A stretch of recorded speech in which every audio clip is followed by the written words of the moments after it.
Okay. Thureophoroi. Thureophoroi. Thureophoroi. Thureophoroi.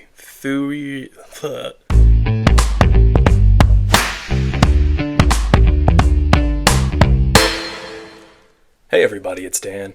Welcome back and welcome to another plastic miniature review, this time for the Victrix Thureophoroi for their Ancients line, which were just recently released, I think about a week ago. As with all of my recent Victrix reviews, you should know that this is sponsored by Victrix because they sent this to me to review for you guys. So big thanks to them, as ever, for their ongoing and frankly huge support of the channel. Really appreciate it. I'm excited for these too. Honestly didn't know that they were in production until they were announced that they were shipping. So I obviously just wasn't paying that good of attention. I was so focused on their medieval line that we've been reviewing over the last couple of months. And I think these look great. I have a small Carthaginian army. Some of you may be aware if you're longtime followers of the channel. And so I think that these would fit right in. They're clearly lightly armored kind of auxiliary troops for Hellenistic armies is what's being depicted here. So in the set, when you get it, I guess I should talk about packaging here too, which is that all Victrix sets come with plastic bags for shipping purposes. I have said before, I think this is great from a retail setting because that means you can see what's inside of the box before you even pick it up, just hanging on the shelves. But I do get people who ask about like concerns over breakage and shipping. I have heard anecdotes, people saying that has happened to them. It's never happened to me, and if you just look through the reviews on this channel, you'll see I've gotten many dozens of sets from Victrix direct, shipped abroad. I've never had anything like break in transit. However, if it does, just reach out to their support. They're really fantastic people. They'll get you taken care of. But this is how everything's going to arrive, just in a bag here. There are going to be no bases included within the set, as is typical of all Victrix sets. And frankly, I think a lot of sets these days from different manufacturers, Wargames Atlantic, I think really like North Star is really the only mass battles company that I'm aware of that is still providing bases. But that gives us some flexibility to use whatever base you want. So if you're new here, welcome. What we're going to do is isolate one of these sprues, because it's going to be 6 identical sprues of 6 models for 36 total figures, if I didn't mention that within this set. We're going to isolate one of those sprues. We're going to go through all the details. I'll give you breakdowns on bits, because there are a lot of bits in this one. I'm going to assemble some miniatures. I'm very curious in particular to see how these kitbash with their also recently released for their Ancients line Greek hoplites, which we reviewed late last year. So I'll do some kit bashing there, I'll do some scale comparisons with all of my other manufacturers that I have in my collection, and then I'll give you my final thoughts. So that is the direction we're going here, so let me isolate one of these sprues, which we'll look at here in just a moment, but I do want to show off this little pamphlet. This is now, I think, the 4th one of these that we've seen. They started doing this with their German infantry, released in the spring, and then we saw it with their medieval knights and their medieval foot sergeants. So instead of having either on the back of the packaging, as used to be the case, they would just have a number of bits, the part number that is, which you'll see on the sprues. So like all the old sets would do that, where it would say which bits could go with which. So it was a bit like a engineering schematic, like it would just give you a breakdown for you to then interpret. They then moved on to printout sheets, which are nice because they give you a visual depiction of the same information. These, though, are something special because it is providing that information, but in multiple ways. So it's giving you, on the sprue itself, a color-coordinated breakdown of what can go with what, which in and of itself means you could figure it out just from looking at this. But it then also gives you some semi-assembled versions of the miniatures, or at least kind of blown-out versions of how that the miniatures could go together. So I think this is a great solution and gives you a really good idea of what's going to come inside of the box and how all of it can go together.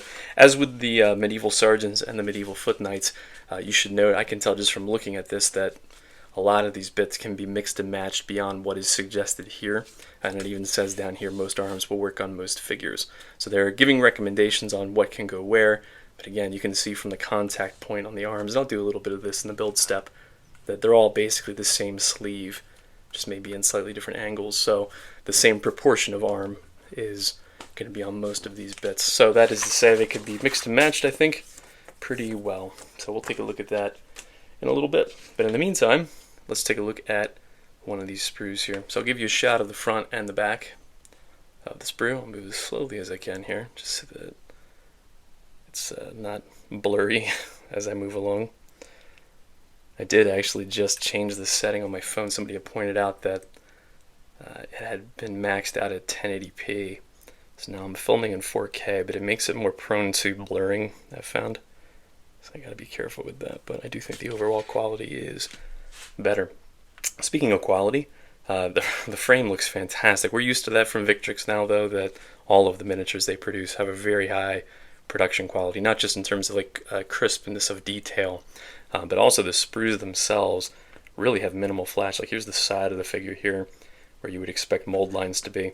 And while there's a little bit of one present, I typically say you can just scrape it off with your fingernail if you like, but certainly with the side of an X-Acto knife or a file, you can get rid of that without any issue. So there's 6 bodies per sprue, again 36 miniatures per set, and you can see they're scattered around the center here, so I'll focus on the middle and then I'll move to the left and the right. And these look so good from a detail standpoint. Really nice like movement on the tunics that they're wearing. Slightly different foot gear on some of these guys too, which is nice on Ancients or Dark Age figures to have that kind of variety there. Some belts on them as well.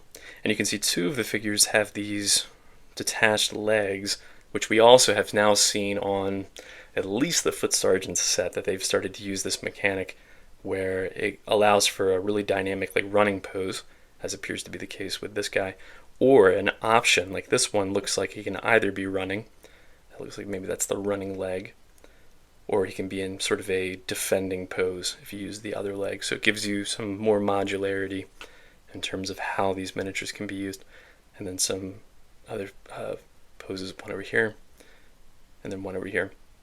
Also of note, with all of these bodies, and this is something really special for this set, is that all of them have a optional, because again you can see it's completely detached, cape or cloak, but I'll call them capes because there's no hoods.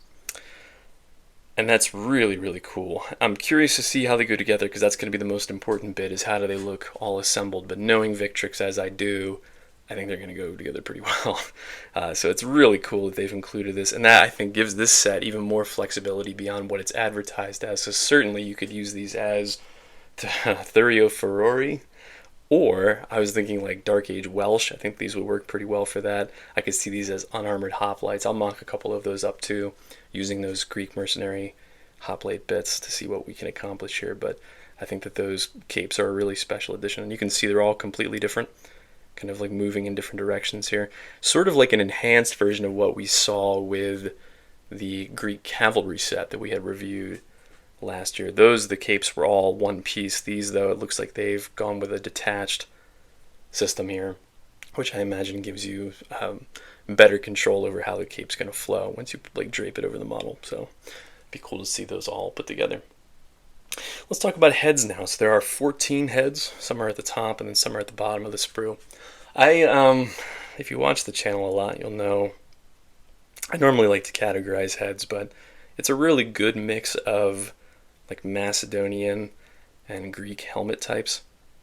So I don't know that like categorizing it beyond that is necessary or a worthwhile exercise, but you can see for yourself that I think, once again, it actually reminds me quite a bit of the heads that came in the Greek Macedonian cavalry set that we reviewed. These just look more detailed, I think, than those.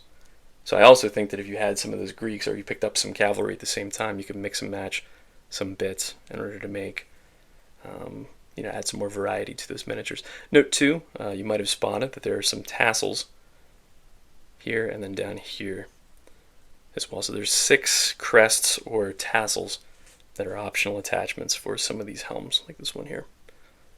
So pretty cool. So once again, 14 heads to 6 bodies, which is more than a 2-to-1 ratio, and I think that's fantastic. Really good to have. Now, arms. Let me flip it sideways for a second so you can see what I'm talking about. There are 33 arms in this set, which is in part because this unit that they're trying to depict, I'm going to stop. I can apologize to the entire nation of Greece for my pronunciation. This unit could be used, again, it was intended as like an auxiliary unit, in Hellenistic armies, so they could be like peltasts, javelin men, or they could be spearmen, like they could form up into a phalanx. So they were really great as a hybrid unit that way, and the bits reflect that. So you have a breakdown of bits. I'm going to pan around the sprue. I've done this a few ways. I think that when they're all mixed up like this, it's best just to move around the sprue. So I'm just going to dance around here, kind of move left to right and up the sprue. So there are in total 18 javelins, and some of them you can see are bundles of javelins, like these here. Some are in the left hand, some are in the right hand, but I'm just going to say there are 18 javelin hands. There are 7 swords, and they're actually different styles in some cases, like these two match. This one over here is more of a gladius style. There's a kopis here. So there's 7 swords. There are 6 spears, which I want to point out some details on here in just a second. And then there are 2 command options. So the command options are here, and then there's a trumpet as well. But here, let me zoom in on this spear here without it getting blurry on me. Take a look at this. This threw me off for a second because I thought it was a javelin, or like a bundle of javelins, but it's actually both. So you can see this is a spear, like a thrusting spear, and then there are 2 javelins tucked into his hand there, again reflecting the hybrid nature of the unit. Here's one. It's the same concept, but he's in a overhand. But, oh no, he's not. I just had it flipped over. So it's the same concept of here, where he's holding a spear and he's got 2 javelins bundled in. And I just think that's so cool. What a useful bit even to have in your collections. You're going to get 2 of those per sprue, 12 per set. So there you have it. And then we have, rounding out the sprue, you've got 6 scabbards, which are all unique, I think, except for this one, which is the like spiral design. So you got 2 of those, and you got some more down here. Then like a sheath for a kopis. And then you've got 6 shields, which are actually 3 different designs. It looks like 2 different designs, but if you look really closely, you'll see that these 2, I can't remember the name of Roman shields. This is like the Praetorian Guard kind of design, or the rumored to be Praetorian Guard design. This one is actually slightly smaller than this one, but they're the same design functionally. And there you have it. So I think it's a really robust sprue, certainly filled with lots of options for arms. I'm very curious to see how these capes go together. So let's stop talking about it and do it. I'm going to cut here, assemble some of these figures, and we'll see how they all stack up. Alright, here we go. So I have some assembled miniatures here. So the first 4 are just straight out of the set. And yeah, I think these look so good. There is a bit of a seam, as you would expect, with that 2-part cape design that I think would fill in just fine, even just with paint. But if you'd like a little bit of green stuff there, it would be fine. But it did give you some, or did give me some flexibility in terms of how I could position the cloak. So I think in terms of how it drapes over the body, that design works much better than the like 1-part cloak that we've seen from some older Victrix sets. But otherwise, I think that they go together really well. And you can see some of them, I think that the seam is less defined. It ends up just looking like another fold in the cloak. So yeah, lots of flexibility in terms of how you can equip these guys. Lots of options, even just the different head options, I think gives it a completely different look once they're together. And as I mentioned, the capes are all different from one another and unique to the body that they're meant to go over. That would be the one bit of advice I would give, that you can mix and match the arms freely. And in fact, all of these guys I built without using the instruction guide, as is kind of my custom, just to show that the arms really are much more interchangeable than you might think. But the one thing I do recommend is that the cloak or the cape stick to whatever model it's meant to go with, just because they are designed to conform to the shoulders in a specific way. One other interesting tidbit is that the spears that I showed off, there are 6 spears, 1 for each model, all appear to be left-handed. So like designed, I think, to go like this, like almost like a javelin or a pila behind a shield. So not in an active combat role with like a right-handed spear. I have a solution to that here in a second, if that's something you were looking to do with this unit. But yeah, they end up looking kind of like little Swiss Army knives, the way that you can equip these lots of different ways. So, speaking of which, for anybody who's wondering when is Victrix going to make a new, like updated, unarmored hoplite set, they just did. And it's this set make for excellent unarmored hoplites, to the point where I think what you should do, frankly, is pick up a box of their Greek hoplites that they released last year and a box of these if you want to make just a bunch of unarmored hoplites. There's so many extra spear arms within that set and extra head options within that set that you could make most of these guys up into unarmored hoplites without any issue. And I think that the capes that they have look really, really cool. Gives the model a lot more visual interest since you don't have that cool padded armor to paint up. And here's the opposite. So this is a Greek hoplite. Again, the newer Greek hoplites that were just released in 2024. One of those, just with some of these javelin arms and the head from this set as well, which I think looks really fantastic for a little armored peltast. And then I mentioned making these up as like Welsh or Picts, going for like a late Roman kind of design, and I think this works just fine too. The head and the arms well, actually the arms up to the wrists are from this set, and then the hands are both from, I think, the Victrix Vikings set. The head, I don't remember which Victrix set it came from, probably the Vikings, but maybe the Rus. This guy actually kind of looks like me, a much cooler version of me, but nonetheless, I think that's effective as well. And there you have it. Let's see how these guys scale up next to my other manufacturers. Alright, here we go. So spinning around here, you'll see 12 miniatures primed in white, which have the name of a range or a manufacturer listed in red on their base, whereas the bare plastic models are all from this new Victrix set. Pay attention to the fact that some of them have splash or puddle bases, which will add some height, including, of course, this new Victrix set, which do have those puddle bases. But I think Victrix is pretty perfectly like between a lot of the true scale, like 25 to 28 millimeter historical stuff, and the more heroically scaled 28 to 30 millimeter fantasy ranges. So you can kind of blend them in with both if you'd like. So what's the final verdict? It is as versatile a set, I think, as the unit was from a warfare standpoint in ancient battlefields, because you can use these guys for so many different things, even just sticking within a Greek context. Again, you can make these into unarmored hoplites if you wanted to. You can just make them up into like straight up peltasts if you wanted to. Again, I'm going to use them in my Carthaginian army. I think you could make them into Gauls or into like Iberians, early Spanish if you wanted to, just with some bit swaps and what have you, just to give some added variety to those units. If you have some of those existing Victrix sets, you can blend these in no problem. Or, as I showed off, I think you could turn these into some like Welsh or Picts. They have their upcoming Irish set that I'm eager to see how these would blend in with those. So I think this is a really nice like chassis of a set that you can use in a lot of different ways beyond just what they're intended to be used for. But what they're intended to be used for is also great, I think. So another fantastic set from Victrix. Really happy to see this, and I'm really excited to see what's coming up next. I mentioned that they have their Irish coming out. They have their Carolingian Franks. I got an eye on those sets and beyond. So big thanks again to Victrix for sending these our way to take a look at. And I mentioned, I guess I'll say here too, I've been kind of alluding to the fact that we have lots and lots of reviews coming up here.